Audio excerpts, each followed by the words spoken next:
tanghali sa inyo lahat at dito tayo ngayon sa lugar ng Princetop, no? Takpal na lang Rizal area at magandang tanghali sa inyo mga idol. Init lang ang panahon kaya salamat din po at ipapakita namin sa inyo yung lugar dito sa Princetop, yung mga kakasadahan although na masikip lang konti pero ganda ng pagkagawa nila dito mga idol. Okay, come on, let's go.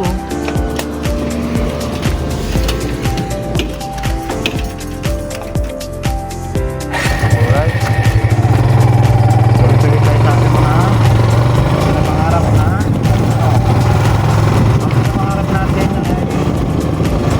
araw-araw magkaroon tayo ng budget sa bahay, lalo na mga idol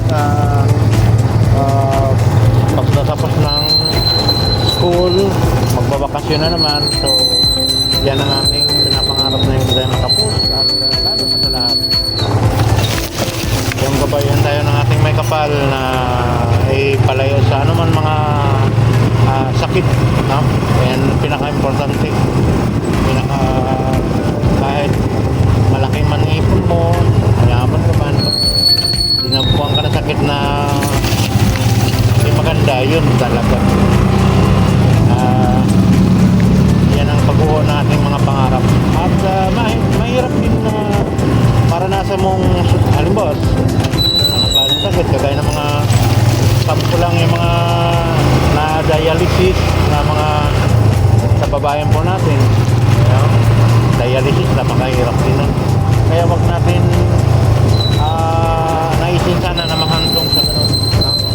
So dito sa yung ganda ng bangla dito, pagsada lang na tibit talaga mahigit. Hindi kagaya sa ibang mga lugar na mga puro barangay medyo lubak-lubak. So dito talaga pinaghirapan. Mayroon dito malaking populasyon sa kabila, nakakap naman nun ay Arisa. Kaya itong Prinsa na to ay ito ay sinasabing Prater. Dito sa Prater mga idol.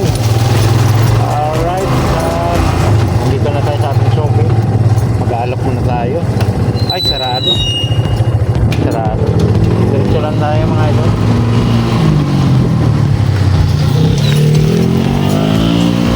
Mga mahal namin followers, viewers, subscribers at saan man kayo ngayon naroon at ingat po tayo sa ating mga ginagawa sa paghahanap buhay.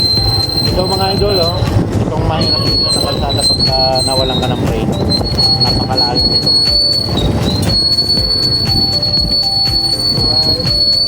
Dahan-dahan na lang tayo.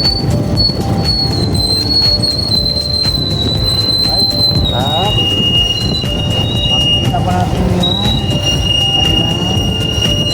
flyover. Ay, flyover bang tawag yan? Overpass, at overpass yan mga idol, hindi sa traffic kundi sa baha. Yan ang nakikita natin yung mga tubig na yan, simple lamang yan, pero pag nagbaha itong talagang tubig, halos mapupuno ito itong lugar na ito. Pero maganda paggagawa na dito ang mga flood control dahil masulit ang pagkagawa nila, no? Kaya minsan may nakikita kong flood control sa hindi ko malaman kung saan lugar, nabiyak na nabaak yung mga gawa, hindi pulido, ay tinirahan ng buhaya, no? Buhaya na nakakot sa gobyerno, yung buhaya talaga tinirahan sa mga bayawa. Kaya yan ang gawa nila, maganda. Tapos mga idol, nakikita nyo sa paniyan, sa ilog na to, napakalakas ng loob din ng may-ari, no? Na sisilip natin mga idol sa baba, no? Doon sa taas mayroong bahay, makikita nyo. Ayan. Alright, ito mga idol, nakikita nyo. Ayan, o. Yan mga idol, nakikita nyo mayroong bahay diyan sa baba.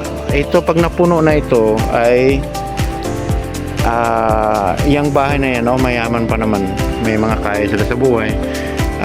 Siguro walang matira na lupa o kaya kwan sila, yung yan lamang ang kanilang ng bahay, ay dyan na sila nakipagsapalano. Pero pag alam ko, pag napuno to, talagang kwan sila diyan, apaw ng tubig. Kaya wala tayong magawa at may minsan saan ba yung lugar, sa Mindanao ba yun, ay talagang laras. Kumbaga sa ano, kwan sila talaga ng baha. Ang daming na kayod ng mga bahay sa tubig. Talisay yata yun. Talisay, hindi ko na alam kung anong lugar yun. Matindi ang nangyari doon. Kaya sa ganito pagkakataon ay malaking bagay din na mayroon silang harang na ganun, pagkunto na ganun. Kaya bawat project ng government ay malaking bagay din na maingatan dahil malaki ang nagagawa, no?